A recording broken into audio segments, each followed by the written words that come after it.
दोस्तों, आप लोगों को आज क्लास 12 के हिंदी के लेकर के क्वेश्चन आए हैं। और हिंदी का जो है वो फर्स्ट चैप्टर है। मतलब फर्स्ट चैप्टर में क्या क्या होता है, यानी फर्स्ट चैप्टर कौन चैप्टर होता है, तो बाल कृष्ण भट्ट वाला यानी बातचीत टॉपिक है। ये क्लास 12 हिंदी का चैप्टर फर्स्ट लेकर के आए हैं। तो फर्स्ट चैप्टर में बातचीत से रिलेटेड है। इसमें हम लोग क्या करेंगे, जितना भी ऑब्जेक्टिव पूछा जाता है वो ऑब्जेक्टिव क्लियर करेंगे, और जो इसका सब्जेक्टिव मेन होता है उस सब्जेक्टिव को बेहतर ढंग से देखेंगे। चलते हैं बगैर लेट किए हुए। बातचीत बता देते हैं।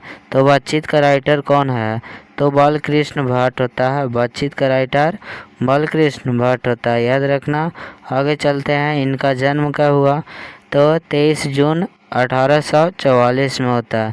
निधन कब होता है, तो 20 जुलाई 1914 में इसका निधन होता है, और जन्म 1844 में होता है। आगे चलते हैं। निवास स्थान इलाहाबाद उत्तर प्रदेश में होता है, यानी यूपी में इसका निवास स्थान है। आगे चलते हैं। जितना भी ऑब्जेक्टिव पूछा जाएगा ये ऑब्जेक्टिव क्लियर यहाँ पे करवा दें। तो यह एक कोची है, निबंध है। यह क्या चीज है, तो निबंध है। दूसरा है बाल कृष्ण भट्ट आधुनिक काल के भारतेंद्र युग के प्रमुख साहित्यकार में से एक है। तो बाल कृष्ण भट्ट कहेगा ये दोनों ऑब्जेक्टिव पूछा गया, आधुनिक काल और भारतेंद्र युग के प्रमुख रचनाकार है, दोनों क्वेश्चन पूछा गया। यहाँ पे ऑलरेडी फिर से लिख दिए हैं कि ये भारतेंदु युग के रचनाकार है। आगे चलते हैं। बालकृष्ण भट्ट के माता के नाम पार्वती देवी और पिता के नाम बेनी प्रसाद भट्ट, ये जो कि एक व्यापार थे। इनका पिता थे जो व्यापार थे। आगे चलते हैं। बोलने से ही मनुष्य के रूप का साक्षात्कार होता है, ये किसने कहा, तबेन जॉनसन ने कहा है। आगे पॉइंट, असली बातचीत सिर्फ दो व्यक्तियों में हो सकती है, किसने कहा, तो एडिसन ने कहा। आगे चलते हैं। ये आर्ट ऑफ कन्वेंशन क्या है, आर्ट ऑफ कन्वेंशन ये भी क्वेश्चन पूछा जाता है कि आर्ट ऑफ कन्वेंशन क्या है, तो ये बालकृष्ण भट्ट के अनुसार बोला जाता है यूरोप के लोगों में बातचीत का हुनर या बातचीत का कला होता, उसी को ही आर्ट ऑफ कन्वेंशन बोलते हैं। आगे बातचीत करने की कला को आर्ट ऑफ कन्वेंशन कहते हैं। तो यहाँ पे चलते हैं, अगला पॉइंट क्लियर करेंगे। तो ये मेरा कोचिंग के नाम है, यानी टेमसा में है, टेमसा 3 दोनों में। तो आगे चलते हैं, क्वेश्चन आंसर देखना। अगला है, अगर हमें वाक शक्ति ना होती, इसका क्वेश्चन आंसर पे चलेंगे। अगर हमें वाक शक्ति ना होती तो क्या होता, तो यहाँ पर है अगर हमें वाक शक्ति ना होती तो हम गूंगे हो जाते और सारी सृष्टि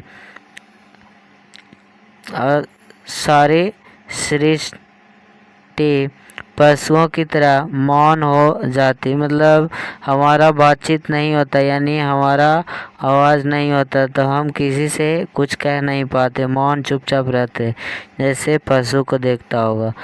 तब इस गूंगे सृष्टि का क्या हाल होता। फिर उसके बाद अवाक होने के कारण हम अपने सुख दुख किसी से कह नहीं पाते। तो इसमें क्या चीज़ है कि अगर हमें वाक शक्ति ना होती तो हम गूंगे हो जाते, सारी सृष्टि पशुओं की तरह मौन हो जाती।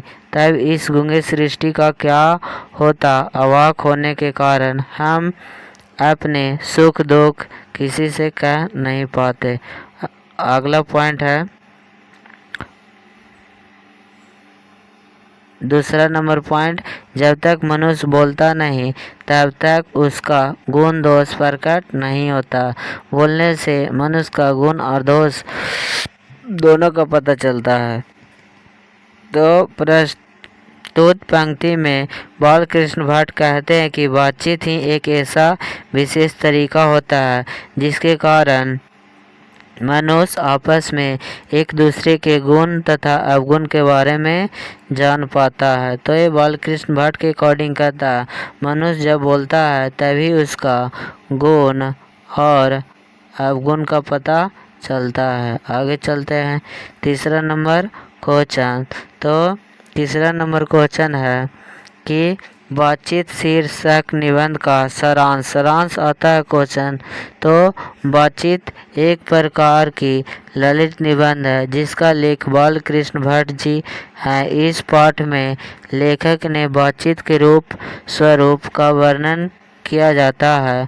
मनुष्य की ईश्वर प्रदत्त शक्तियों में वाक का बड़ा स्थान होता है। तो सारांश के मतलब ये बातचीत जो निबंध है वो शुरू से लेकर के शॉर्ट वे में लास्ट तक होना चाहिए। PDF लेना चाहते हो तो इस नंबर पे व्हाट्सएप करना, या ग्रुप में जुड़ना चाहते हो तो इस नंबर पे व्हाट्सएप करना, जोड़ देंगे। नाम और अपना घर होगा वो मैसेज कर देना। चलते हैं अब। इसी प्रकार से हम लोग जुड़े रहेंगे। ये 3 गो इसमें क्वेश्चन आंसर करवाए हैं। ये तीनों बहुत ज़्यादा इम्पोर्टेंट है एग्ज़ाम के पॉइंट ऑफ व्यू से। और ऑब्जेक्टिव जितना पॉइंट लिखल है इससे ऑब्जेक्टिव एक भी ज़्यादा नहीं पूछेगा। तो इतना पॉइंट के हम लोग क्लियर करेंगे और मिलते हैं अब नेक्स्ट वीडियो में। इसी प्रकार से अगर वीडियो अच्छा लगा हो तो लाइक सब्सक्राइब करना शेयर करना ना भूलें। धन्यवाद।